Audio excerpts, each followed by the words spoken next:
Look, when they said Earth joining the Galactic Federation would bring exciting opportunities, nobody mentioned I'd be spending my 20s explaining to a 7-foot insectoid why we don't serve motor oil as a beverage option. But here I am, Maya Rodriguez, proud barista at Cosmic Grounds, the first and allegedly finest interspecies cafe on Earth. And let me tell you, the Yelp reviews write themselves. It's Tuesday morning, which means the usual parade of cosmic weirdos shuffling through my door. There's Gleep, the blob creature who orders 16 espresso shots mixed with what I can only describe as glitter, and insists on paying with coins that smell like rotten eggs. Then we have the Crystalline Collective, a group mind that argues with itself for 20 minutes about whether to order decaf, because apparently even hive minds can't agree on caffeine preferences. Welcome to Cosmic Grounds, where every species finds their perfect brew, I recite with all the enthusiasm of a tax audit. What can I get started for you today? The customer in front of me is a Vorthak, one of those warrior species that looks like someone crossed a rhinoceros with a bad attitude. He's tapping his 3-inch claws on my counter, which is definitely not doing wonders for the woodwork. I require the blood of my enemies. Served hot, he growls. Right, so that's a large dark roast with our house hot sauce. Anything else? You mock the sacred traditions of my people. Sir, I'm a college student making minimum wage plus tips. I'm not mocking anything. I'm just trying to survive another shift without having an existential crisis about my life choices. He grumbles something about humans having no respect, drops a handful of credits on the counter, and stomps away. I swear, aliens have zero sense of humor. Well, most of them anyway. That's when I notice him, sitting in the corner booth, hunched over like he's trying to disappear into the upholstery. He's definitely not human, but he's not like the usual crowd either. Skinny, kind of grayish-green, with these huge eyes that make him look like someone just told him his favorite TV show got cancelled. He's been nursing the same cup of our cheapest coffee for 2 hours, and honestly, it's starting to depress me. I grab the pot and walk over. Hey, you want a refill on that? He looks up, startled, like he can't believe someone's actually talking to him. Oh, I suppose, if it's not too much trouble. His voice is soft, almost apologetic. Great. I've found the galaxy's saddest alien. No trouble at all. I'm Maya, by the way. I haven't seen you around before. Chris, he says quietly. I just moved to the area. Well, welcome to the neighborhood, Chris. Fair warning though, the coffee here is terrible and the customers are worse. For the first time, he almost smiles. Thank you for the honesty. Hey, it's free with every purchase. So that's how it started. Chris became a regular, showing up every morning at exactly 9:15, ordering the same thing: small coffee, black, no sugar. The saddest order in the history of caffeinated beverages. And every day, I'd find myself gravitating toward his table during my breaks, partly because he was the only customer who didn't complain about our Wi-Fi, and partly because, well, he looked like he needed a friend. You know, I tell him on day 3, sliding into the booth across from him, I've never met anyone who could make drinking coffee look like a form of self-punishment. He blinks those massive eyes at me. I'm not very good at enjoying things. That's the most depressing sentence I've heard all week. And yesterday I had to listen to Mrs. Henderson explain why her cat needs its own Instagram account. You have a cat influencer as a customer. Human problems, don't ask. But seriously, what's your deal? Are you going through a breakup or something? Crix shifts uncomfortably. It's complicated. I have a lot of responsibilities, and sometimes I feel like everyone expects me to be someone I'm not. Oh man, I totally get that. People see me behind this counter, and assume I've got my life figured out. But honestly, I'm just winging it. Yesterday I put salt in someone's latte instead of sugar, and pretended it was a new artisanal flavor profile. Did they believe you? Completely. Aliens are surprisingly gullible when you use fancy words. For the first time since I've known him, Crix actually laughs. It's a weird sound, kind of like a deflating balloon mixed with a hiccup, but it's genuine. You're very wise for someone so young, he says. I'm 22, not 12. And trust me, wisdom is just accumulated mistakes with better marketing. As the days pass, our conversations get deeper. Crix tells me about his family, how they don't understand him, how he's always felt like an outsider. I tell him about my student loans, my impossible professors, and my ongoing battle with the espresso machine, that I'm pretty sure is sentient and actively plotting against me. The thing about being different, I tell him one morning while wiping down tables, is that it's only a problem if you let other people make it one. That's easy to say when you're not responsible for the well-being of millions of people. I pause mid-wipe. Millions. What do you do? Run a planet or something? He gets that deer in headlights look again. I mean metaphorically. My job affects a lot of people. Supply chain management. Logistics. Yeah, that'll crush your soul. No wonder you look so miserable. Meanwhile, the news feeds are full of stories about increased tensions in the outer systems. Some big-shot alien emperor is apparently throwing his weight around, making threats, being generally unpleasant. I mention it to Crix one day, while he's staring into his coffee like it holds the secrets of the universe. Can you believe this guy? I say, gesturing at the news screen. Emperor Crixnos the Terrible. What kind of name is that anyway? Sounds like someone sneezed while trying to say crispy. Crix nearly chokes on his coffee. You shouldn't make light of galactic politics, Maya. These situations are more complex than they appear. Complex, sure, but at the end of the day, it's just a bunch of powerful people having temper tantrums, because they didn't get their way. I deal with that every day. Yesterday, Ambassador Klieg threatened to have me executed, because I gave him oat milk instead of regular milk. And what did you do? I told him to take it up with corporate, and handed him a comment card. Bullies are all the same, Crix. They just want someone to be afraid of them. He stares at me with this weird expression, like I've just solved cold fusion or something. You're not afraid of anything, are you? Are you kidding? I'm terrified of everything. Spiders, student debt, the possibility that I'll still be working here when I'm 40. But being scared doesn't mean you have to let people walk all over you. You truly are remarkable, Maya. I'm really not. I'm just too tired to be intimidated properly. 3 weeks into our weird little friendship, the news gets seriously ugly. Reports are flooding in about entire human colonies going dark, alien fleets massing at the edge of Federation space, and something called the final ultimatum being delivered to Earth's government. The cafe's usual alien customers are getting jumpy, whispering in corners and shooting nervous glances at the human staff. I'm trying not to think about it while serving Mrs. Vextel her usual order of something that looks like motor oil mixed with glitter, when she leans over the counter with her 6 eyes wide. Little human, she hisses. You should be very careful. The Emperor grows impatient with your species. Yeah, well, the Emperor can get in line behind my landlord and the IRS. I mutter, handing her the drink. At least they send bills instead of death threats. She scuttles away muttering something about human arrogance, which honestly, fair point. But what's the alternative? Spend my day cowering under the counter. I've got student loans to pay off, and they don't care about galactic politics. Crix has been quieter than usual lately, staring at his coffee with the intensity of someone trying to read tea leaves. When I sit down across from him during my break, he looks like he hasn't slept in days. You okay? You look like someone told you they're canceling your favorite show. Maya, what would you do if you had to make a decision that could hurt innocent people but not making it could hurt even more innocent people? I blink. That's awfully philosophical for a Tuesday morning. Are we talking about your supply chain job again? Something like that. Well, here's the thing about impossible choices. They're only impossible if you're trying to make everyone happy. Sometimes you just have to pick the option that lets you sleep at night and deal with the consequences. Before he can respond, the cafe door slams open with enough force to rattle the windows. 3 aliens stride in, and not the usual customer type. These guys are clearly military. All sharp angles and aggressive postures.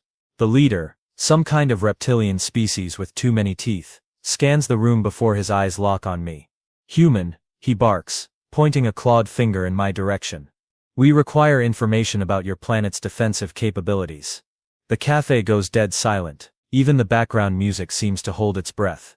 I glance around at my regular customers, who are suddenly very interested in their drinks, then back at Captain Scaly.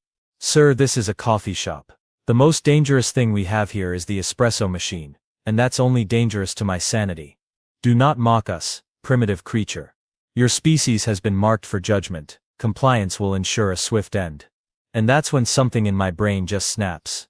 Maybe it's the stress of finals week. Maybe it's the fact that I've been dealing with entitled customers all morning. Or maybe it's just that calling someone a primitive creature before noon should be illegal.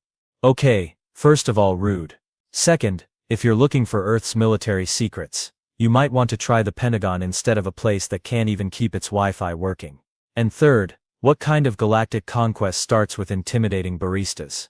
Did you guys skip Military Strategy 101? The alien's eyes narrow to slits. Your insolence will be remembered when your world burns. Great, put it on my Yelp review. 1 star, customer service was disappointing, would not recommend for planetary destruction. His 2 companions exchange glances, like they can't quite believe what they're hearing. To be honest, neither can I. But I'm committed now. You humans are all the same, the leader snarls. Arrogant. Defiant. No respect for your betters.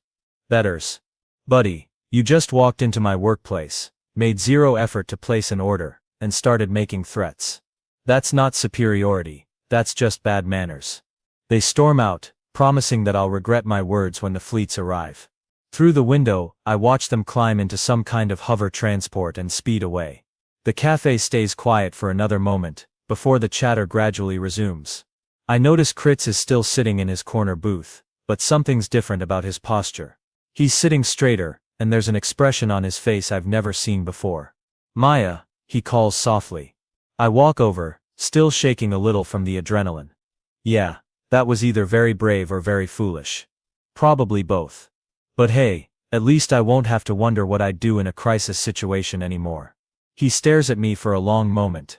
You truly have no idea what you've just done, do you? Made some bad career choices. 2 days later, I'm opening the cafe when the sky literally falls. Well, not literally, but close enough. Massive alien warships are hovering over every major city on Earth, their shadows turning noon into twilight. The emergency broadcast system is going nuts, alternating between remain calm and seek immediate shelter, which is about as helpful as a chocolate teapot. My phone's buzzing with panicked texts from friends and family, but honestly, what am I supposed to do? Hide under my bed until the aliens get bored and go home? I've got a business to run, even if it might be the last day of human civilization. The morning rush is non-existent, obviously. Most of my alien customers have mysteriously vanished, and the few humans brave enough to venture outside are too busy staring at the sky to think about caffeine. But at 9:15 sharp, Crix walks through the door like it's any other Tuesday. Really? I call out from behind the counter. Alien invasion day and you still need your coffee fix. He doesn't smile at my joke. In fact, he looks more serious than I've ever seen him. He walks straight to the counter instead of his usual corner booth. Maya, we need to talk. Sure, but can you talk louder? It's hard to hear over the sound of impending doom. I gesture at the ceiling, where we can hear the low hum of the warships. Also small coffee, black, no sugar, right? Maya, stop. Something in his voice makes me actually look at him. Really look. He's standing differently, not hunched over like he's trying to disappear. His shoulders are back, his head is up, and those big sad eyes have a hardness to them I've never noticed before. What's wrong? You look like someone just told you they're putting pineapple on pizza. The ships above us, he says quietly, they're here because of you. I blink, because of me. What did I do? Give someone decaf instead of regular. Look, I know customer service is important, but this seems like an overreaction. 3 days ago, you insulted a Zephyrian commander in front of his subordinates. You questioned his authority, mocked his mission, and showed absolutely no fear of his threats. The guy with too many teeth. Yeah, he was rude. I don't care if someone's having a bad day, there's no excuse for poor manners. Crix closes his eyes like he's in physical pain. Maya, that commander reported directly to me. He said a human female had demonstrated the kind of defiance and disrespect that proves your species is irredeemably hostile to galactic order. Wait, what do you mean, reported to you? I thought you worked in supply chain management. He takes a deep breath. My name isn't just Crix. It's Emperor Crixnos, the terrible, supreme ruler of the Galactic Dominion, commander of 1,000 fleets, and bringer of order to chaotic worlds. I stare at him. Then I stare some more. Then I start laughing. Oh come on, that's ridiculous. You're telling me that you, the guy who apologizes to chairs when he bumps into them, are the big scary emperor everyone's been freaking out about. I am. The same emperor I said had a stupid name that sounded like someone sneezing while trying to say crispy. He winces. Yes, and you've been sitting in my cafe for 3 weeks, drinking terrible coffee and listening to me complain about my student loans. Also yes, I stop laughing. The sheer absurdity of it is too much even for my overworked brain to process. You're serious. You're actually serious right now. Completely. So when I told you that bullies just want people to be afraid of them, you were talking about me. Yes, I sink into the nearest chair, which happens to be at his usual corner booth. Oh my God. Oh my actual God. I've been giving life advice to a galactic dictator. I prefer supreme ruler, but yes. And the responsibility for millions of people you mentioned. Try billions. I rule over 3/4 of the known galaxy. My brain is doing that thing where it tries to restart like a frozen computer. Why didn't you tell me? He sits down across from me, and for a moment he's just regular sad Crix again. Because for the first time in my adult life, someone was talking to me like I was a person instead of a title. Do you have any idea how refreshing it is to have a conversation that doesn't end with someone begging for their planet's life? But you were planning to destroy Earth. I was. The Galactic Council has been pushing for humanity's removal from the Federation for months. Your species is considered too unpredictable, too individualistic, too difficult to control. The incident with my commander was supposed to be the final proof we needed.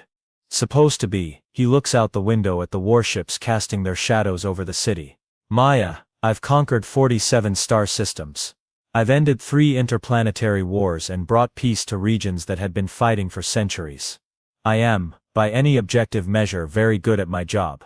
Okay, but in all that time, no one has ever called me on my behavior the way you did that first day. No one has ever told me I look like I'm punishing myself. No one has ever suggested that maybe, just maybe, I don't have to carry the weight of the galaxy on my shoulders. I'm starting to get a very bad feeling about where this is going. Crix, please tell me you didn't call off an invasion because your barista was nice to you. Oh no, Maya, it's much worse than that. He stands up and suddenly he looks every inch the Galactic Emperor he claims to be. I called off the invasion because my barista was nice to me, and then I realized that if one human could change my mind about everything I thought I knew about your species, maybe I was wrong about all of it. I sit there for a solid 30 seconds, just staring at him. Outside, the warships continue their ominous hovering, probably wondering why their supreme commander hasn't given the order to start the whole planetary annihilation thing. So let me get this straight. I finally say, my voice climbing toward that dangerous pitch that means someone's about to get a lecture. You've been lying to me for 3 weeks. Maya, I can explain. 3 weeks, Crits. 3 weeks of me feeling sorry for you, bringing you free refills, listening to you whine about your responsibilities, and the whole time you're literally the most powerful being in the galaxy. He has the decency to look ashamed. I never meant for it to go on so long. Oh, you never meant for it to go on so long. That's your defense? You know what? Forget the fact that you lied to me. Forget the fact that you've been using our friendship as some kind of weird therapy session. What I really want to know is this. How exactly does the supreme ruler of the galaxy end up so pathetically lonely that he has to pretend to be a nobody just to have a normal conversation? That hits him like a slap. He actually flinches. It's not that simple. Oh, but it is that simple. You want to know why humans are so hard to control? It's because we're the only species in this galaxy stupid enough to treat everyone the same way, regardless of how many titles they've got stuck to their name. You could have walked in here on day 1, announced you were the Emperor, and I still would have served you coffee and complained about my rent. You would have been terrified of me. Terrified. Of you? I laugh. But it's not a nice laugh. Crits, I've seen you apologize to a door because you closed it too hard. The only thing terrifying about you is your taste in coffee. He's quiet for a moment, and when he speaks again, his voice is small. Everyone is afraid of Emperor Crits, Nas the Terrible. Because they don't know you're just Crits, who tips 20% and asks how my day is going. They see the title, not the person. But here's the thing you clearly don't understand. Being afraid of someone and respecting them are two completely different things. I don't follow. I lean forward, getting into full lecture mode. Those commanders of yours, the ones who report back to you about how humans are too defiant and individualistic. They're not afraid of you because you're a great leader. They're afraid because you have the power to destroy their worlds. That's not leadership. That's just really good intimidation. I've brought peace to dozens of systems. Through fear. And let me tell you something about peace through fear. It only lasts as long as people are more scared of you than they are angry about their situation. Eventually, the fear stops working. He sits back down, looking genuinely confused. Then how do humans maintain order without fear? We don't maintain order. That's your first mistake. You can't control billions of individual people, each with their own thoughts and feelings and terrible life choices. The best you can do is create a system where people want to cooperate because it benefits them. That sounds impossibly chaotic. It is. It's messy and complicated, and sometimes people make decisions that are absolutely insane. But you know what else it is? It's honest. When humans do something good or bad, we own it. We don't hide behind titles or fleets of warships or the excuse that we're just maintaining galactic order. I can see him processing this, his alien brain trying to wrap around a concept that's apparently revolutionary in galactic politics. Maya, what you're describing, it would require trusting billions of beings to make the right choice. Most of the time they won't. People are selfish and short-sighted and generally terrible at long-term planning. But here's the secret that apparently nobody taught you in Emperor School. Most people, most of the time, are trying to do what they think is right. They just need someone to believe they're capable of it. And if they're not, if they make the wrong choice, then they deal with the consequences. And hopefully they learn something. That's how you grow as a person, or a species, or whatever. You mess up, you face the results, and ideally you don't make the same mistake twice. He's staring at me like I've just explained quantum physics using interpretive dance.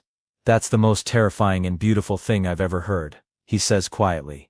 It's also the most human thing you'll ever hear. We're not afraid of making mistakes because we've made so many of them that we've gotten really good at cleaning up our messes. What if the mistake is too big to clean up? I think about this for a moment, looking up at the ceiling where I can still hear the hum of his warships. Then you make sure the next choice is better. Crits, you've got thousands of ships up there, ready to end human civilization, because one of your commanders got his feelings hurt by a sarcastic barista. That's a pretty big mistake.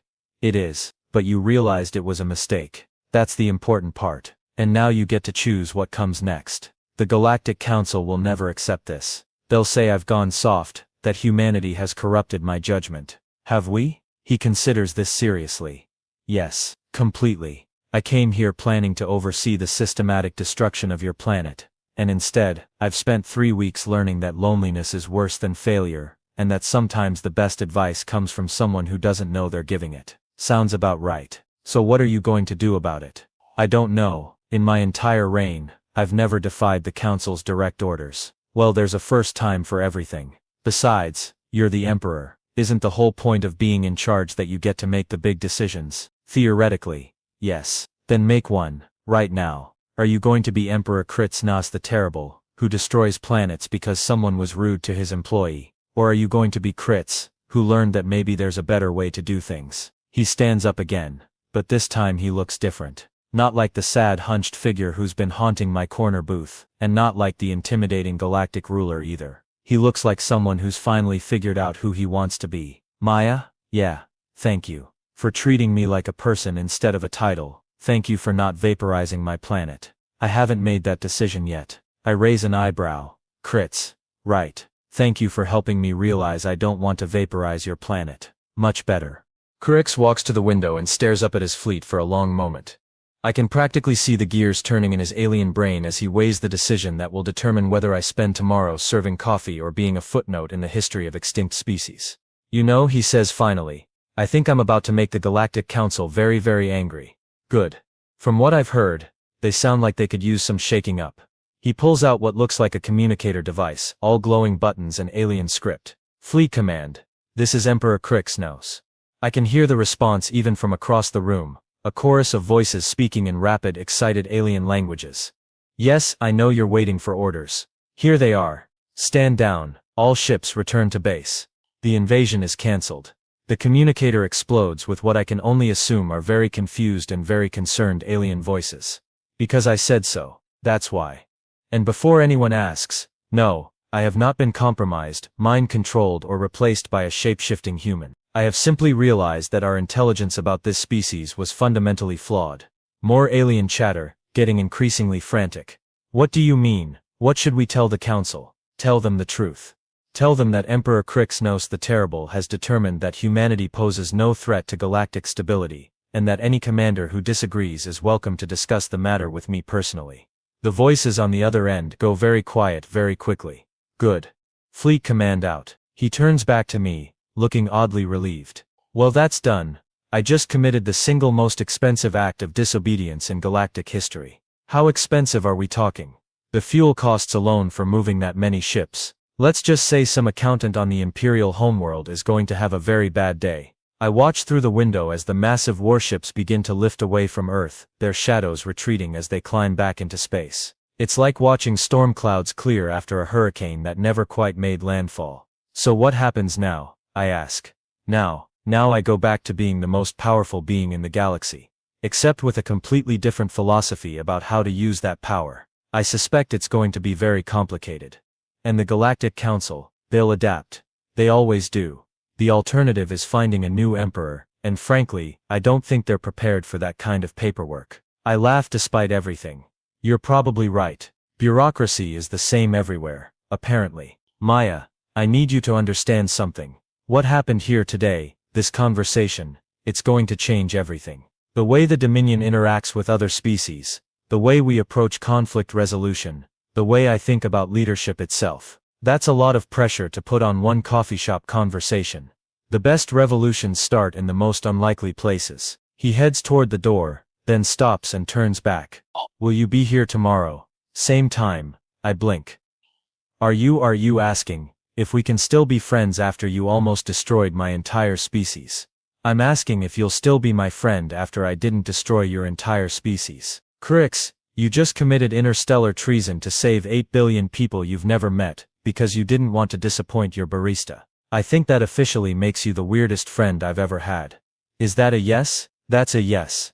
But you're still paying for your coffee. Wouldn't dream of doing otherwise. And that's how I, Maya Rodriguez, college student and part-time barista, accidentally prevented the destruction of Earth, and fundamentally altered the political structure of the galaxy by being nice to a lonely alien who turned out to be the most powerful being in known space. The next morning, Crix shows up at exactly 9:15, orders his usual small coffee, black, no sugar, and sits in his corner booth like nothing happened. The only difference is that now when he tips, he uses currency that's apparently worth more than my entire student loan debt. So I say, sliding into the seat across from him, how's the galactic revolution going? Terribly. Half my advisors think I've lost my mind, the other half are trying to figure out how to profit from my new policies, and the Galactic Council has sent me 14 formal complaints about my unprecedented deviation from established protocols. Sounds about right. Change is hard. I've also received 47 requests for asylum from species who want to join the Dominion under the new human-influenced governance model, whatever that means. It means you're doing something right. Or something catastrophically wrong. Same thing usually. He takes a sip of his terrible coffee and grimaces like he does every morning. Maya, can I ask you something? Shoot. Do you think I made the right choice? I look around the cafe, at the handful of human and alien customers going about their morning routines, at the news feeds showing celebrations in the streets, at the perfectly ordinary Tuesday that could have been the last day of human civilization. Ask me in 100 years, I tell him. But so far so good. Fair enough. Besides, if it turns out you were wrong, I'll let you know. That's what friends are for. He actually smiles at that, the first genuine, completely unguarded smile I've ever seen from him. I'm very glad I met you, Maya Rodriguez. Yeah. Well, you're not getting a discount on your coffee just because you're my friend. I wouldn't expect one. And that's the thing about humans. I think as I watch the most powerful being in the galaxy struggle with our consistently terrible coffee. We'll befriend anyone, argue with everyone, and somehow manage to save the world just by being ourselves. It's not a bad way to live, all things considered, even if the coffee really is awful.